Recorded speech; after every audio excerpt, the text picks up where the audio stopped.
Everyone. तो आज हम बायोलॉजिकल क्लासिफिकेशन से स्टार्ट करेंगे। आज का जो हमारा टॉपिक है वो है बायोलॉजिकल क्लासिफिकेशन। बायोलॉजिकल क्लासिफिकेशन क्या होती है? Biological classification is the art of identifying organism.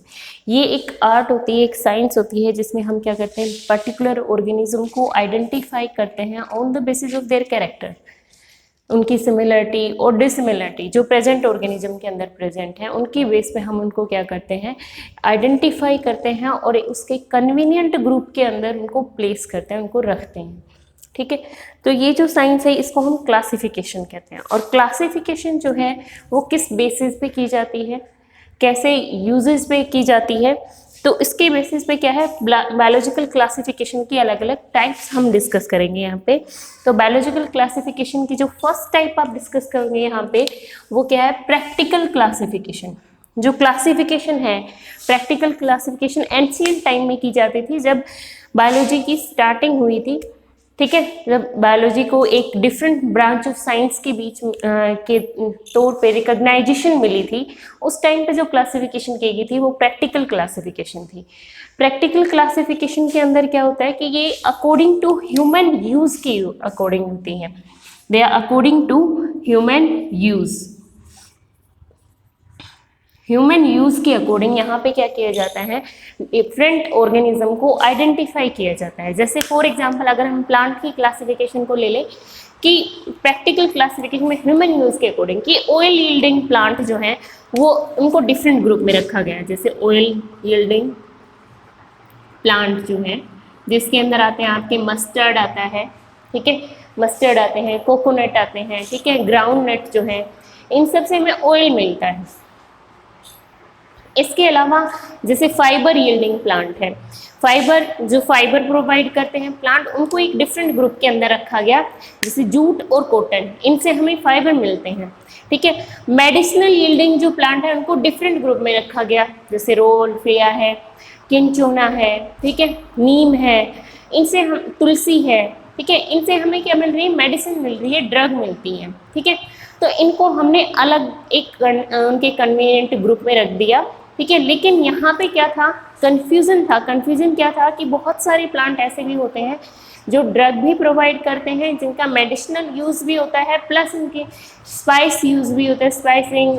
जैसे फॉर एग्जांपल टर्मरिक है, टर्मरिक जो होती है, हल्दी जो होती है, उसके मेडिसिनल यूज़ भी हैं।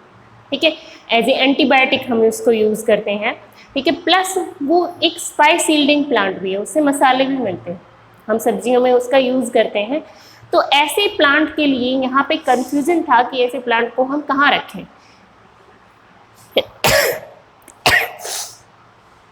स्पाइस यील्डिंग प्लांट में रखें या फिर मेडिसिनल प्लांट में रखें उसको। तो यहाँ पे कंफ्यूजन क्रिएट हुआ, तो इसीलिए इस क्लासिफिकेशन को रिजेक्ट कर दिया गया। ये क्लासिफिकेशन क्या होगी, टाइम के साथ रिजेक्ट हो गई। इसके बाद जो क्लासिफिकेशन की वो कौन सी थी, आर्टिफिशियल क्लासिफिकेशन। आर्टिफिशियल क्लासिफिकेशन के अंदर क्या था कि यहाँ पे जो मॉर्फोलॉजिकल कैरेक्टर हैं प्लांट के, क्या होते हैं मॉर्फोलॉजी, प्लांट या एनिमल के कुछ बाहरी उनके कैरेक्टर होते हैं। मॉर्फोलॉजिकल कैरेक्टर से मतलब होता है कि आउटर स्ट्रक्चर उनकी, कि प्लांट की स्टेम कैसी है, उसकी लीव्स कैसी हैं, उसके अंदर फ्लावर जो आते हैं वो किस तरह से आते हैं। तो जो आर्टिफिशियल क्लासिफिकेशन है वो 2 या 3 मॉर्फोलॉजिकल कैरेक्टर की बेस पे की गई। 2 और 4 मॉर्फोलॉजिकल कैरेक्टर्स के बेस पे जो क्लासिफिकेशन की गई वो आर्टिफिशियल क्लासिफिकेशन थी। आर्टिफिशियल क्लासिफिकेशन सबसे पहली बार की थी बेटा कैरलस लिनस ने,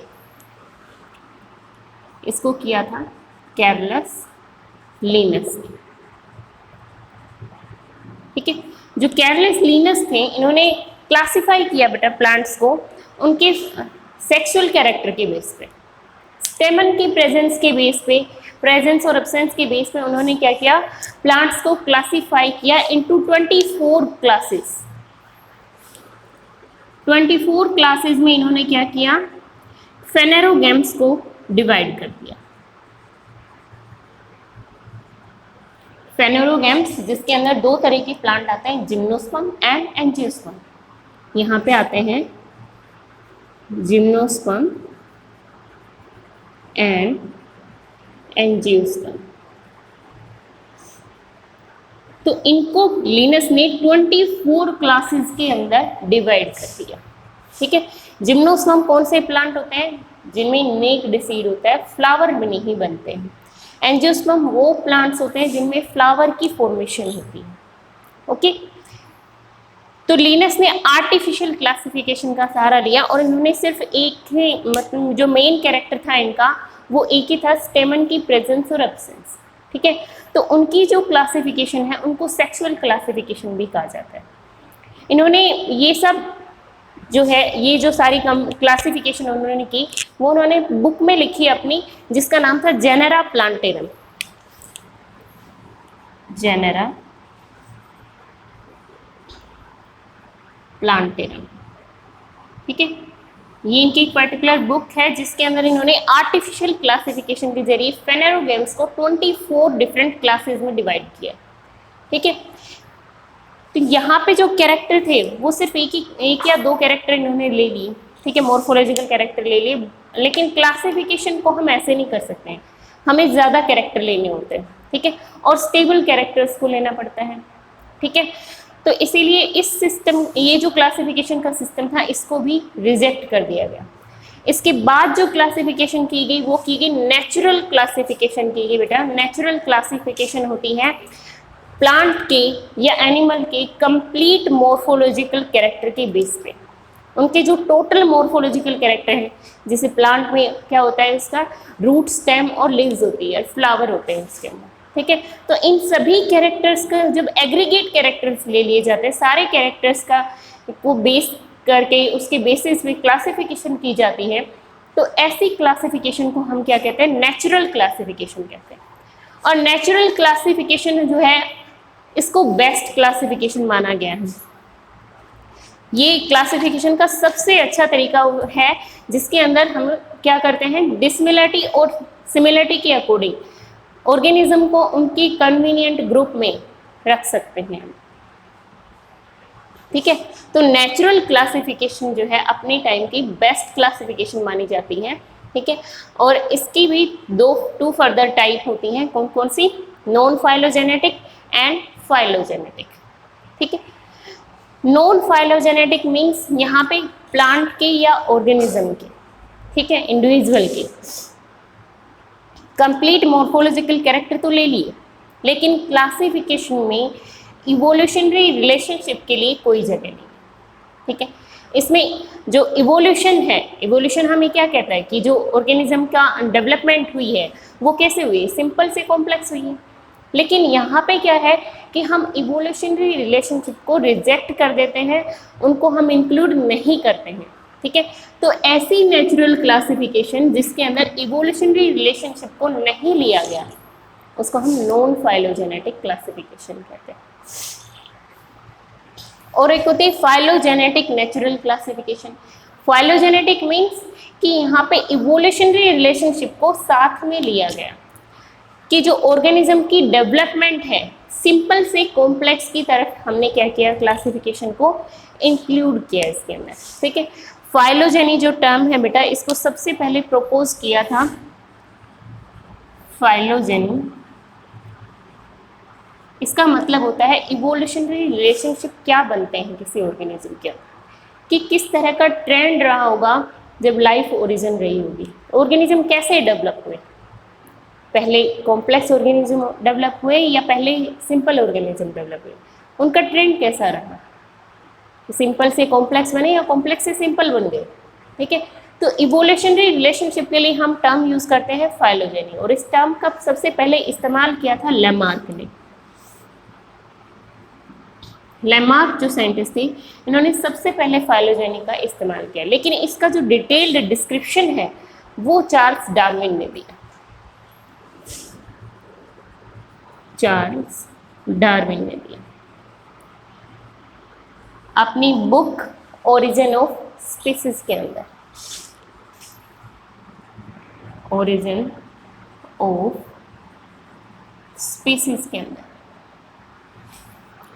इनकी ये जो बुक थी ये 19th सेंचुरी की मोस्ट पॉपुलर बुक्स में से एक थी, जिसकी एडवांस बुकिंग हो रही थी, क्योंकि इस बुक में इन्होंने इवोल्यूशनरी रिलेशनशिप को कंसिडर किया था। फर्स्ट टाइम इन्होंने बताया था कि जो इंसान है उनकी जो एंसेस्टर है वो ऐप है, बंदर है। ठीक है, तो इनकी कंट्रोवर्सी बहुत हुई थी, जिसकी वजह से ये बुक जो है बहुत ही पॉपुलर बुक हुई थी, उस टाइम की मोस्ट पॉपुलर बुक्स में से एक थी। ठीक है, जो इवोल्यूशनरी रिलेशनशिप है इसमें हम ऑर्गेनिज्म को कैसे डिवाइड करते हैं बेटा, सिंपल टू कॉम्प्लेक्स। सबसे पहले हम किसको रखते हैं, मोनेरा को। ठीक है, मोनेरा को हम सबसे पहले स्टडी करते हैं, उसके बाद हम प्रोटिस्टा को स्टडी करते हैं।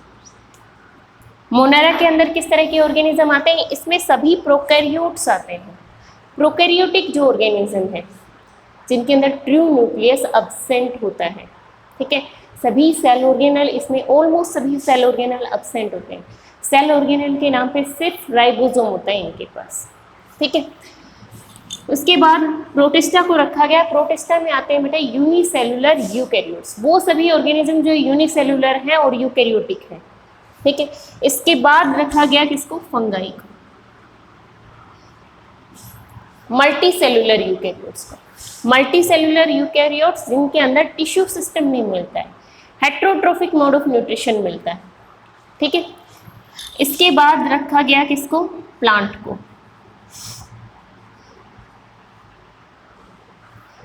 प्लांटी जिसके अंदर मल्टी सेलुलर यूकैरियोट्स को रखा गया, लेकिन यहाँ पे हमें टिश्यू सिस्टम मिलता है, ऑर्गेन मिलता है, बट ऑर्गेन सिस्टम नहीं मिलता है। मोड ऑफ न्यूट्रिशन जो है यहाँ पे क्या होता है, फोटो ऑटोट्रोफिक होते हैं। प्लांट जो है हमारे लिए सबसे इम्पोर्टेंट ऑर्गेनिज्म में से एक है। इनकी इकोसिस्टम के पॉइंट ऑफ व्यू से अगर हम इसकी वैल्यू देखिए तो प्लांट की वैल्यू सबसे ज़्यादा है। किसी भी दूसरे एनिमल से ज़्यादा वैल्यू होती है एक प्लांट की, क्योंकि ये प्रोड्यूसर है। यही एकमात्र वो जीव है बेटा इस अर्थ के ऊपर जो हमारी अर्थ को मेंटेन करके रख सकते हैं, जो सन की जो लाइट एनर्जी है उसको कन्वर्ट कर देते हैं केमिकल एनर्जी के अंदर, और हमारे लिए क्या करते हैं, कार्बन को फिक्स करते हैं ये। इनके अलावा दूसरा कोई ऑर्गेनिज्म नहीं है जो इनऑर्गेनिक कार्बन को ऑर्गेनिक कार्बन में फिक्स कर सकता है।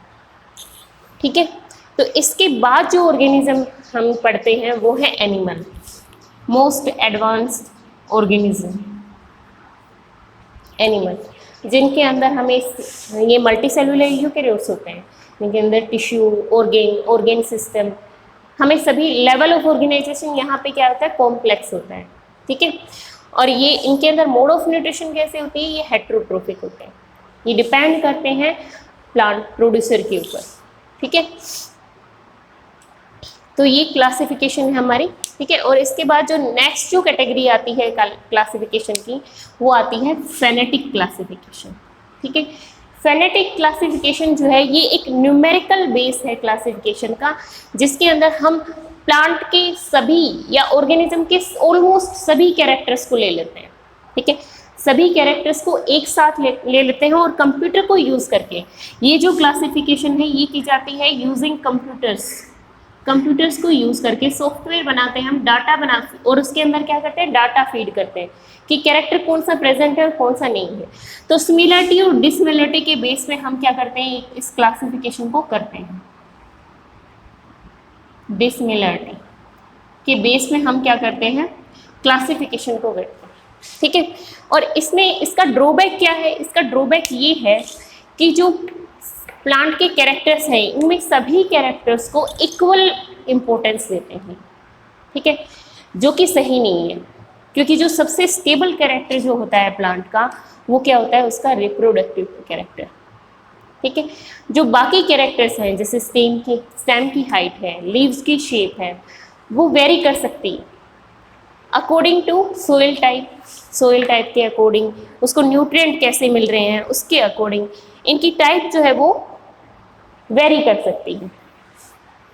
कैसे, एक प्लांट, सेम टाइप का प्लांट, जैसे आप नीम का प्लांट लगा सकते हैं, नीम का लगा लो, मैंगो का लगा लो, कोई भी प्लांट। एक प्लांट कहाँ पे ग्रो कर रहा है, आसाम में ग्रो कर रहा है जहाँ पे बारिश बहुत ज़्यादा होती है, बारिश बहुत ज़्यादा है, सोइल के अंदर न्यूट्रिएंट्स बहुत ज़्यादा है, टेम्परेचर भी अच्छा खासा है। ठीक है, तो एक प्लांट ग्रो कर रहा है ट्रॉपिकल रेन फॉरेस्ट के अंदर और दूसरा कहाँ ग्रो कर रहा है, डेजर्ट के अंदर। रेगिस्तान में ग्रो कर रहा है।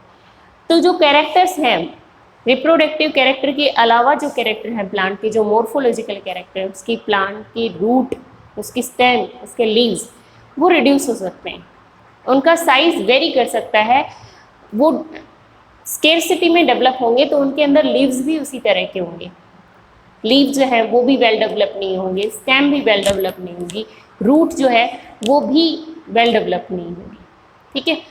लेकिन एक प्लांट जो ट्रॉपिकल रेन फॉरेस्ट में, जहाँ पे हर चीज़ उनके लिए अबंडेंट अमाउंट में प्रेजेंट होती है, वहाँ पे प्लांट की ग्रोथ जो है वो बहुत अच्छी होगी।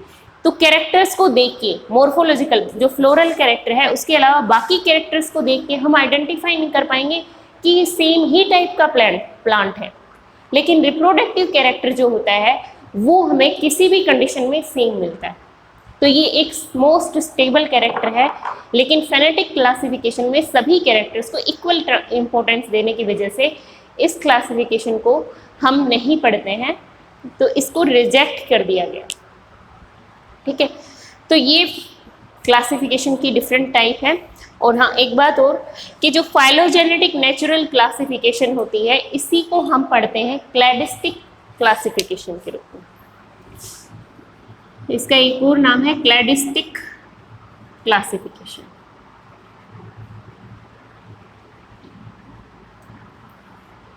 ठीक है, तो ये सब हो गया क्लासिफिकेशन के बेसिस।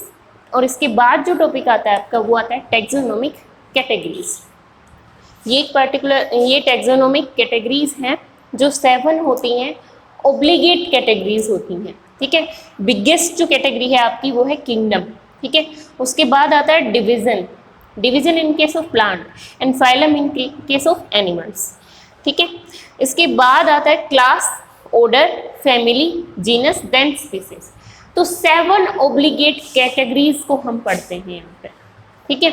और ये जो कैटेगरीज होती हैं इनको हम असेंडिंग ऑर्डर में भी पढ़ सकते हैं और डिसेंडिंग ऑर्डर में भी पढ़ सकते हैं।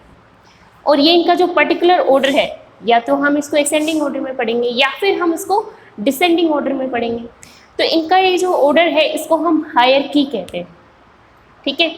और जब भी हम हायर ग्रुप से लोअर ग्रुप की तरफ आते हैं तो नंबर ऑफ कैरेक्टर्स जो होते हैं, जो सिमिलर कैरेक्टर हैं, वो इंक्रीज होते हैं। जब भी आप हायर टू लोअर आते हो तो number of character, similar character क्या होते हैं, इंक्रीज होते हैं, बढ़ते हैं। सिमिलर कैरेक्टर जो है वो इंक्रीज होंगे, ठीक है। लेकिन जब हम लोअर टू हायर जाते हैं, लो ग्रुप से, लो कैटेगरी से हायर कैटेगरी की तरफ जब हम जाते हैं, तो क्या होता है, जो सिमिलर कैरेक्टर हैं वो डिक्रीज होते हैं, घटते चले जाते हैं, ठीक है। और एक और इम्पोर्टेंट बात की, जो ये जो कैटेगरीज हैं इनमें से जिस कैटेगरी का रियल एग्जिस्टेंस है वो है स्पीसीज। स्पीसीज जो होती है ये क्लासिफिकेशन का बेस है, बेसिक यूनिट है, स्ट्रक्चरल एंड फंक्शनल यूनिट है ये क्लासिफिकेशन की और इकोसिस्टम की। स्पीसीज जो है एक स्मॉलेस्ट यूनिट में से आती है, ठीक है। स्पीसीज जो है इसका रियल एग्जिस्टेंस है, ये सबसे छोटी यूनिट है, बेसिक यूनिट है, ठीक है। इसके बाद जो भी कैटेगरीज हम पढ़ते हैं वो सभी वर्चुअल होती हैं, वर्चुअल कैटेगरीज होते हैं जिनका रियल में एग्जिस्टेंस नहीं होता है, लेकिन हमने उसकी क्लासिफिकेशन की है, उसको हमने अरेंज किया है एक पर्टिकुलर तरीके से, ठीक है। तो रियल में जिस कैटेगरी का एग्जिस्टेंस है वो है स्पीसीज, ठीक है। तो ये स्पीसीज क्या होती है, व्हाट इज स्पीसीज? स्पीसीज जो टर्म है इसका सबसे पहले इस्तेमाल किया था जॉन रे ने, ठीक है, जॉन रे, इन्होंने स्पीसीज का सबसे पहले इस्तेमाल किया, बट इन्होंने बायोलॉजिकल कंसेप्ट नहीं दिया उसका। इन्होंने बताया कि स्पीसीज के अंदर जो ऑर्गेनिज्म आते हैं वो है मॉर्फोलॉजिकली जो सिमिलर ऑर्गेनिज्म आते हैं उनका जो ग्रुप है उसको हम स्पीसीज कहते हैं, ऐसा जॉन रे ने बताया, ठीक है। लेकिन इसका जो बायोलॉजिकल कंसेप्ट है स्पीसीज का वो दिया था अर्नस्ट मेयर ने, अर्नस्ट मेयर, ठीक है। ये भी अपने टाइम के काफ़ी इम्पोर्टेंट साइंटिस्ट रहे हैं, 19th सेंचुरी के जो लीडिंग साइंटिस्ट थे वो थे चार्ल्स डार्विन, और इनको कहा जाता है 20th सेंचुरी का डार्विन। ठीक है, तो अपने टाइम के काफ़ी लीडिंग साइंटिस्ट रहे हैं, और इन्होंने बताया कि जो स्पीसीज क्या होती है, group of morphologically similar organism which can interbreed in natural conditions, which can interbreed in natural condition. ये जो कैरेक्टर है नेचुरल कंडीशन में सिमिलर ऑर्गेनिज्म का इंटरब्रीड करना, ये इसका स्पीसीज का सबसे बेसिक कैरेक्टर है। ठीक है, हाँ काफ़ी सारी एक्सेप्शन भी है इसके अंदर, जैसे बैक्टीरिया है। ठीक है, बैक्टीरिया जो है और माइक्रोस्कोपिक जो ऑर्गेनिज्म है वो इस कैरेक्टर को फॉलो नहीं करते हैं। ठीक है, वो स्पीसीज की इस क्राइटेरिया को फॉलो नहीं करते हैं। ठीक है, लेकिन स्पीसीज को काफ़ी हद तक एक्सप्लेन करती है अर्नस्ट मेयर की जो डेफिनेशन है, वो स्पीसीज को काफ़ी हद तक एक्सप्लेन कर देती है। ठीक है, तो स्पीसीज जो है वो फंडामेंटल यूनिट होती है, स्मॉलेस्ट यूनिट होती है क्लासिफिकेशन की, रियल यूनिट है, बाकी सब वर्चुअल होती हैं। ठीक है, इसके अंदर जो ऑर्गेनिज्म आएंगे वो मॉर्फोलॉजिकली सिमिलर टाइप के ऑर्गेनिज्म होंगे, जिनके अंदर जो कैरेक्टर्स हैं, फंडामेंटल कैरेक्टर्स जो होते हैं वो सब क्या होंगे, एक जैसे होंगे। सिमिलर टाइप के कैरेक्टर हम किसके अंदर देखते हैं, स्पीसीज के अंदर देखते हैं। ठीक है, इसके बाद जो यूनिट आती है आपकी वो आती है जीनस। ठीक है, सेकेंड जो कैटेगरी है वो है जीनस। जीनस जो होती है वो है ग्रुप ऑफ रिलेटेड स्पीसीज, जो रिलेटेड स्पीसीज होती हैं उनका जो ग्रुप है उसको हम जीनस कहते हैं। ठीक है, जैसे फॉर एग्जाम्पल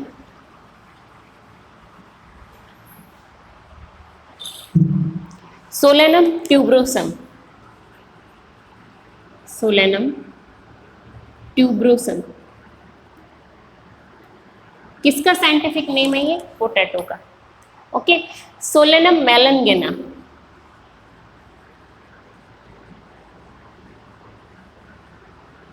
मेलनगेना ये नाम है बेटा ब्रिंजल का। ठीक है, ब्रिंजल को हम सोलेनम मेलनगेना कहते हैं। ठीक है, और सोलेनम नाइजेरन हम कहते हैं मकई को। ठीक है, तो ये 3 डिफरेंट प्लांट हैं, इनकी स्पीसीज अलग अलग है सबकी, लेकिन जीनस क्या है, सेम है। जीनस सबका सेम है सोलेनम। ठीक है, लेकिन जो स्पीसीज हैं वो तीनों क्या है, डिफरेंट हैं, लेकिन इनके कैरेक्टर्स जो हैं वो काफ़ी कुछ कॉमन कैरेक्टर्स होते हैं, इसीलिए इनको सेम जीनस में रखा गया। ठीक है, इसके बाद जो कैटेगरी आती है आपकी वो आती है फैमिली। ठीक है, जैसे फैमिली के अंदर जो सोलेनम, पेटूनिया और धतूरा,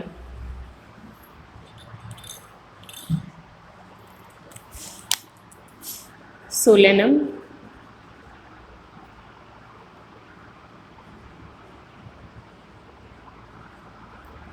पेटूनिया एंड धतूरा। ठीक है, ये 3 डिफरेंट जीनस है। तो फैमिली जो होती है ग्रुप ऑफ रिलेटेड जीनस होती है, इनमें 3 अलग अलग जीनस को एक फैमिली के अंदर रखा गया, सोलेनेसिके, सोलेनेसिके के एक पर्टिकुलर फैमिली के अंदर इनको रखा जाता है। ठीक है, इसके बाद जो कैटेगरी आती है आपकी वो कौन सी आती है, ऑर्डर। ठीक है, ऑर्डर में किसको रखा जाता है, ग्रुप ऑफ रिलेटेड फैमिलीज को रखा जाता है।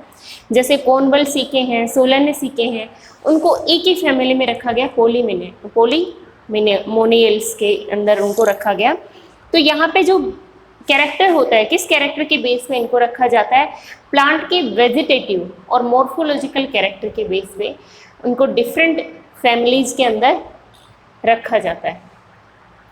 ठीक है, इसके बाद डिफरेंट कैटेगरीज के अकॉर्डिंग फैमिली में, ऑर्डर में रखा जाता है। इसके बाद आता है क्लास के बाद आते हैं डिवीजन। ठीक है, और नंबर ऑफ सिमिलर कैरेक्टर जो है वो अब डिक्रीज होते जा रहे हैं। और किंगडम के लेवल पे तो कोई भी कैरेक्टर्स जो होते हैं वो सिमिलर नहीं होते हैं, ऑलमोस्ट डिफरेंट कैरेक्टर्स प्रेजेंट होते हैं। फिर वहाँ पे हम इवोल्यूशनरी रिलेशनशिप के बेस पे किंगडम्स को अरेंज करते हैं। ठीक है, तो क्लासेस के अंदर कौन आता है, रिलेटेड ऑर्डर आते हैं, लेकिन इसमें नंबर ऑफ कैरेक्टर जो होते हैं वो कम हो जाते हैं in comparison to order, family, genus and species. ठीक है, इसी तरह से डिवीजन में डिफरेंट जो क्लासेस हैं जिनके अंदर कुछ कॉमन कैरेक्टर हैं, फ्यू कॉमन कैरेक्टर हैं, उनको रखा जाता है एक पर्टिकुलर डिवीजन के अंदर। और जो क्लास और डिवीजन होते हैं, यहाँ पे हायर ग्रुप है बेटा, ये हायर टेक्सोनोमिक ग्रुप है, यहाँ पे हम एग्रीगेट कैरेक्टर के बेस पे ऑर्गेनिज्म को रखते हैं। ऑर्डर, फैमिली, जीनस और स्पीसीज में वेजिटेटिव और रिप्रोडक्टिव कैरेक्टर के बेस पे, मॉर्फोलॉजिकल कैरेक्टर के बेस पे हम डिफरेंट ऑर्गेनिज्म को डिफरेंट कैटेगरीज के अंदर रखते हैं। ठीक है, लेकिन जो हायर कैटेगरीज हैं जैसे क्लास है, डिवीजन है, यहाँ पे एग्रीगेट कैरेक्टर के बेस में हम क्या करते हैं, ऑर्गेनिज्म को डिफरेंट कैटेगरीज के अंदर रखते हैं, उसको प्लेस करते हैं। ठीक है, तो ये आपकी हो गई टेक्सोनोमिक कैटेगरीज। इसके बाद जो नेक्स्ट जो टॉपिक आता है आपका वो क्या है, टेक्सोनोमिकल एड्स।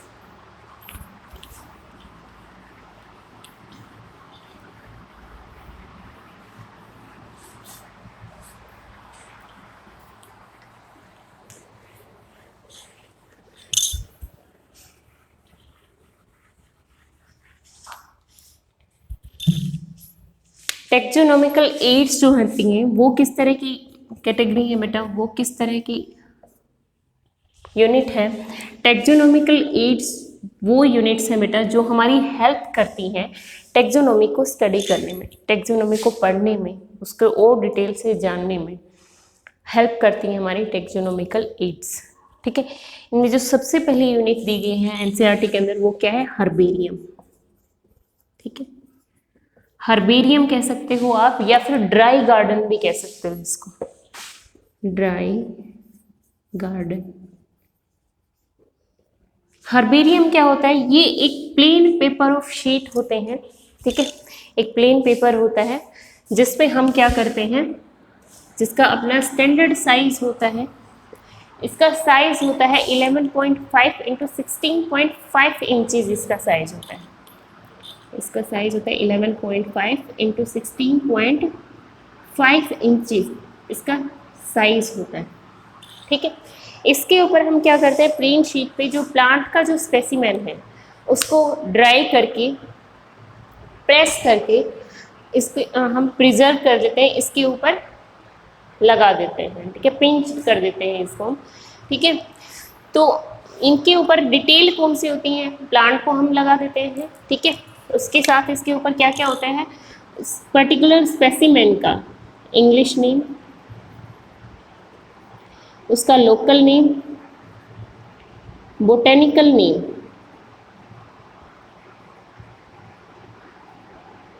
प्लस कलेक्टर का name,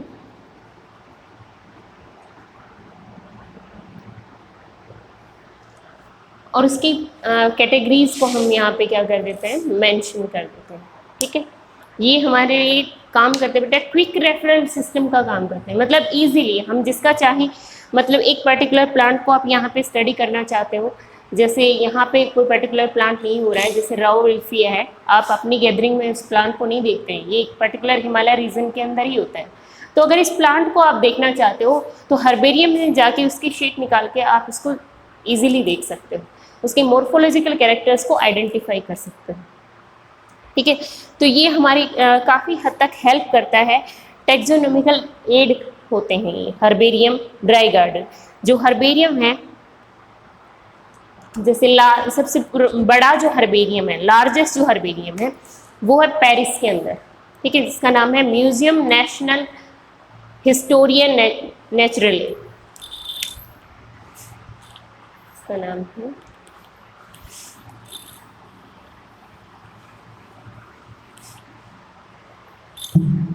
museum national Historia naturalis, ये है पेरिस में। ये दुनिया का सबसे बड़ा हर्बेरियम है। इंडिया में भी है, इंडिया में है नेशनल हर्बेरियम गार्डन है हमारे यहाँ पे। तो इंडिया में सबसे लार्जेस्ट नहीं है, लेकिन इंडिया का भी हमें पता होना चाहिए, ठीक है। इसके अलावा जो टेक्सोनॉमिकल एड्स हैं वो है botanical garden, botanical garden. Botanical garden में हम क्या करते हैं, ये एक पर्टिकुलर रीजन होता है जहाँ पे हम क्या करते हैं, प्लांट का, लिविंग प्लांट का कलेक्शन रखते हैं। और ये हम किस लिए रखते हैं, आइडेंटिफिकेशन पर्पज़ के लिए। जो पर्टिकुलर प्लांट है उसके ऊपर उसका इंग्लिश नेम, लोकल नेम, ठीक है, उसका बोटेनिकल नेम, उसकी फैमिली, उसकी कैटेगरी, क्लास, सभी उसकी कंप्लीट क्लासिफिकेशन उसके ऊपर होती है, ताकि हम उसको आइडेंटिफाई कर सकें। आइडेंटिफिकेशन पर्पज़ के लिए हम बोटेनिकल गार्डन का इस्तेमाल करते हैं। जो लार्जेस्ट बोटेनिकल गार्डन है वो कहाँ पे है, कीव, इंग्लैंड के अंदर।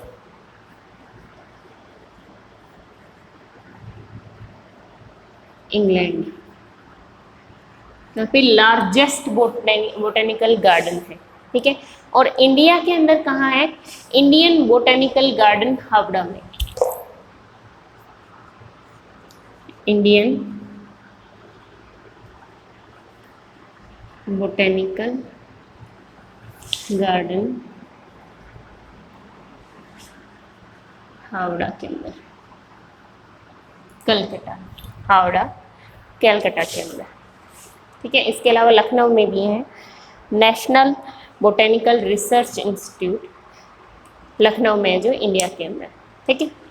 इसके बाद जो टेक्सोनॉमिकल एड आती है वो आती है आपकी म्यूजियम, ठीक।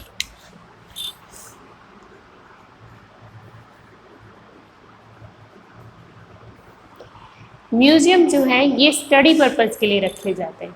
जैसे जो एजुकेशनल इंस्टीट्यूट होते हैं, जैसे कॉलेज है, स्कूल है, वहाँ पे एक म्यूजियम होता है उनका अपना, जिसके अंदर क्या किया जाता है कि जो एनिमल है, स्मॉल एनिमल है, उनको किल करके एक स्पेशल जार के अंदर रखा जाता है प्रिजर्वेटिव सॉल्यूशन के साथ, ताकि वो ख़राब ना हो, डिजेनरेट ना हो टाइम के साथ, ठीक है। और जो इंसेक्ट होते हैं उसको किल करके बॉक्स के अंदर पिन करके रखा जाता है, ठीक है। और जो लार्ज एनिमल्स होते हैं जैसे मैमल हैं, ठीक है, लार्ज एनिमल हैं, उनको क्या किया जाता है, उनको हम किसी प्रिजर्वेटिव सॉल्यूशन में नहीं रखते हैं, उनके सिर्फ आउटर जो उनकी जो स्किन है उसके अंदर स्टफ करके उसको रखा जाता है, ठीक है। उसके स्केलेटन पार्ट को और उसका जो बाकी पार्ट है उसको रिमूव कर दिया जाता है और उसकी स्किन के अंदर स्टफिंग करके उसको रख दिया जाता है, ठीक है। ये सिर्फ आइडेंटिफिकेशन पर्पज़ के लिए है। म्यूज़ियम काफ़ी जगह पे हैं, आपके स्कूल में भी होंगे, ठीक है। तो इसके अलावा नेक्स्ट जो टेक्सोनॉमिकल एड आती है आपकी, वो आती है जूलॉजिकल पार्क, ठीक है, जूलॉजिकल पार्क। जूलॉजिकल पार्क जो है, इनके अंदर हम क्या करते हैं, जो पर्टिकुलर ऑर्गेनिज्म होता है उसका जो ओरिजिनल एनवायरनमेंट होता है, जो उसका हैबिटेट है, उसके अकॉर्डिंग हम क्या करते हैं, उसको एनवायरनमेंट को तैयार करते हैं, आर्टिफिशियल कंडीशंस क्रिएट करते हैं, और एनिमल्स को जो सिमिलर एनवायरनमेंट है उसके अंदर ह्यूमन केयर के अंडर रखा जाता है, प्रोटेक्टेड एनवायरनमेंट में रखा जाता है। और ये जो जू होते हैं ये बच्चों के लिए काफ़ी पसंदीदा होते हैं, बच्चे बहुत पसंद करते हैं यहाँ पे घूमना, क्योंकि वो हम जू जो है हमें बताते हैं कि पर्टिकुलर ऑर्गेनिज्म किस तरह के एनवायरनमेंट में रहता है, किस तरह का हैबिटेट है उसका, किस तरह का फीड है उसका। तो ये हमें आइडेंटिफिकेशन में हेल्प करता है, आइडेंटिफिकेशन पर्पज़ के लिए भी यूज होते हैं, एजुकेशनल के सिस्टम के तौर पे भी इसको यूज़ किया जाता है, ठीक है। तो ये इनमें पर्टिकुलर ऑर्गेनिज्म को प्रोटेक्ट भी कर सकते हैं हम, एक ओरिजिनल एनवायरनमेंट देके उसको, ठीक है, सिमिलर एनवायरनमेंट देके उनको प्रोटेक्ट भी किया जा सकता है जूलॉजिकल पार्क के अंदर, ठीक है। इसके जो नेक्स्ट जो कैटेगरी आती है आपकी टेक्सोनोमिक एड्स के अंदर, वो आती है की, ठीक है। ये काफ़ी इम्पोर्टेंट एड है आपकी, क्योंकि इसके अंदर क्या होता है, हम ऑर्गेनिज्म को उसकी सिमिलरिटी और डिसिमिलरिटी के अकॉर्डिंग हम क्या करते हैं, उसको आइडेंटिफाई कर सकते हैं, ठीक है, कि कौन सी कैरेक्टर इसके अंदर प्रेजेंट है और कौन सा नहीं है। यहाँ पे क्या होता है, दो की होती है, दो ऑप्शन होते हैं, हर एक टेक्सोनोमी कैटेगरी का एक अलग ऑप्शन होता है जिसमें दो चॉइसेस होते हैं, एक को हम एक्सेप्ट कर सकते हैं और दूसरी को इग्नोर करते हैं। ठीक है, एक को हम रॉन्ग करते हैं, दूसरे को करेक्ट करते हैं। ठीक है, तो हर एक स्टेटमेंट के लिए, हर एक कैटेगरी के लिए दो ऑप्शन हमें मिलते हैं जिनको हम लेड बोलते हैं, इनको हम लेड बोलते हैं या लीड बोलते हैं। ठीक है, तो यहाँ पे क्या होता है, कंट्राडिक्टरी कैरेक्टर होते हैं ये। ठीक है, प्रेजेंट और एब्सेंट।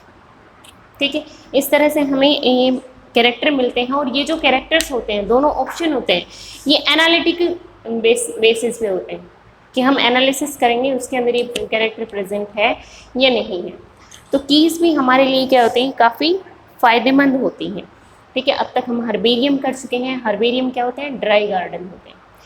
बोटेनिकल गार्डन कर चुके हैं हम। बोटेनिकल गार्डन में हम लिविंग प्लांट्स को रखते हैं आइडेंटिफिकेशन पर्पज़ के लिए। ठीक है, इसके बाद हमने म्यूजियम किया। म्यूजियम के अंदर हम क्या रखते हैं, ओरिजिनल एनिमल्स को रखते हैं, उनकी स्पेसिमेन को रखते हैं, स्मॉल एनिमल्स को प्रिजर्वेटिव सॉल्यूशन के अंदर रखते हैं, इंसेक्ट को बॉक्सेस के अंदर रखते हैं और लार्ज एनिमल को स्टफ करके रखा जाता है। ठीक है, और जूलॉजिकल पार्क में क्या होता है, हम एनवायरनमेंट और जो एनिमल है, पर्टिकुलर एनिमल है, उसको ओरिजिनल एनवायरनमेंट के अंदर प्रोटेक्टेड कंडीशन में हम रखते हैं, ह्यूमन केयर के अंदर हम उसको रखते हैं। ठीक है, इसके बाद कीज़ हमने पढ़े। की जो है वो आइडेंटिफिकेशन के लिए यूज़ होते हैं, सिमिलर और डिसमिलर कैरेक्टर के बेस पे यूज़ होते हैं। ठीक है, कॉन्ट्राडिक्टरी कैरेक्टर होते हैं, यहाँ पे एनालिटिक बेसिस होता है उनका, कि एनालिसिस करते हैं हमें कि ये पर्टिकुलर कैरेक्टर इसके अंदर प्रेजेंट है या नहीं। ठीक है, इसके बाद जो कैरेक्टर जो टेक्सोनोमिकल एड हमारे पास अवेलेबल है वो क्या है, कैटलॉग, जो हमारी टेक्सोनोमी में काफ़ी हद तक हेल्प करती हैं। वो क्या होते हैं, कैटलॉग।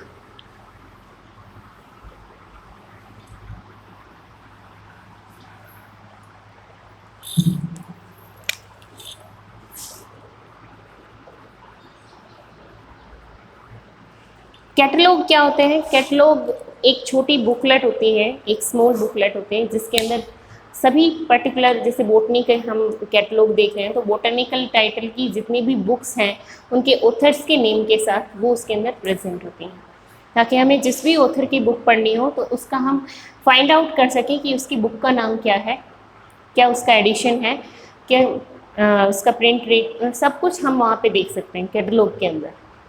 ठीक है, इसके अलावा जो नेक्स्ट जो कैटेगरी है आपकी वो आती है फ्लोरा।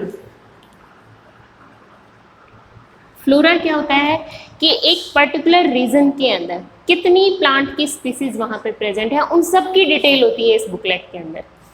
ठीक है, फ्योना फ्योना क्या होता है, फ्योना होता है एक पर्टिकुलर रीजन की एनिमल स्पीसीज की डिटेल। ठीक है, इसके बाद आता है मैनुअल।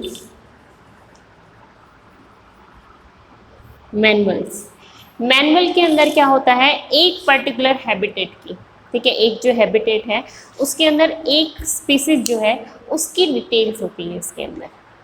ठीक है, इसकी इंफॉर्मेशन होती है कि उसके अंदर कितनी स्पीसीज प्रेजेंट है, कौन कौन सी स्पीसीज प्रेजेंट है और किसी स्पीसीज की उसके अंदर डिटेल होती है। ठीक है, इसके अलावा नेक्स्ट जो कैटेगरी है आपकी वो होती है मोनोग्राफ। मोनोग्राफ में डिटेल होती है एक पर्टिकुलर टेक्सोन की, डिटेल्स ऑफ पर्टिकुलर टेक्सोन। ठीक है, एक पर्टिकुलर टेक्सोन की यहाँ पे क्या होती है, डिटेल होती है। टेक्सोन जो होता है ये कोई भी कैटेगरी हो सकती है, ठीक है, या फिर अनआइडेंटिफाइड कोई प्लांट हो सकता है, कोई एनिमल हो सकता है, कोई कैटेगरी हो सकती है। ठीक है, तो उसको हम टेक्सोन कहते हैं। तो यहाँ पे आपका ये लिविंग बर्ड चैप्टर खत्म हो जाता है। सेकंड चैप्टर हम स्टार्ट करेंगे नेक्स्ट वीडियो में। Okay, thank you.